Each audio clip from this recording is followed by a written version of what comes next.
ઉમરપાડા બેઠક ઉપર ભાજપના વર્તમાન અને પૂર્વ પ્રમુખ વચ્ચે જંગ જામ્યો છે, ત્યારે 100% ઐતિહાસિક મતદાન નોંધાયું છે. દક્ષિણ ગુજરાતની સહકારી ક્ષેત્રની પ્રતિષ્ઠિત સુમુલ ડેરીની ચૂંટણીમાં સુરતના ઉમરપાડા બેઠક પર ભારે રાજકીય ગરમાવો જોવા મળ્યો હતો.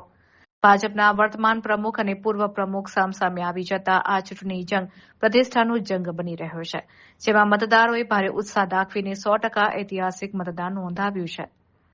સમગ્ર વિવાદ ઉમેદવારની પસંદગીને લઈને શરૂ થયો હતો. ભારતીય જનતા પાર્ટી દ્વારા ઉમરપાડા તાલુકા ભાજપના વર્તમાન પ્રમુખ અમીશભાઈ મણીલાલ વસાવાને ડિરેક્ટર પદના ઉમેદવાર જાહેર કરાતા પક્ષમાં આંતરિક બળવો થયો હતો. ટિકિટથી વંચિત રહેલા ભાજપના સિનિયર કાર્યકર અને પૂર્વ પ્રમુખ સોનજી વસાવાએ નારાજગી સાથે કોંગ્રેસના સંપૂર્ણ સમર્થનથી ઉમેદવારી નોંધાવી હતી. આ જંગ જીતવા બંને પક્ષોએ મતદારોને પ્રવાસે લઈ જવા સહિત એડી ચોટીનું જોર લગાવ્યું હતું. સ્થાનિક ધારાસભ્ય ગણપતસિંહ વસાવાના ભત્રીજા અને સુમુલના વર્તમાન ડિરેક્ટર રીતેશ વસાવાની ટિકિટ કપાતા તેઓ પણ ભારે નારાજ હતા, પરંતુ પક્ષની સમજાવટ બાદ તેઓ છેલ્લે મતદાન કરવા પહોંચ્યા હતા.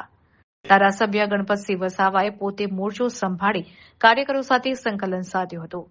ચૂંટણી દરમિયાન મતદાન મથક પર ભાજપ અને કોંગ્રેસ બંને જૂથો સામસામે ડટેલા જોવા મળ્યા હતા, જ્યારે આમ આદમી પાર્ટી આ ચૂંટણીથી સંપૂર્ણ દૂર રહી હતી. હવે જોવાનું એ રહેશે કે આ હાઈ વોલ્ટેજ ડ્રામા બાદ સુમુલના સિંહાસન પર કોણ બેસે છે.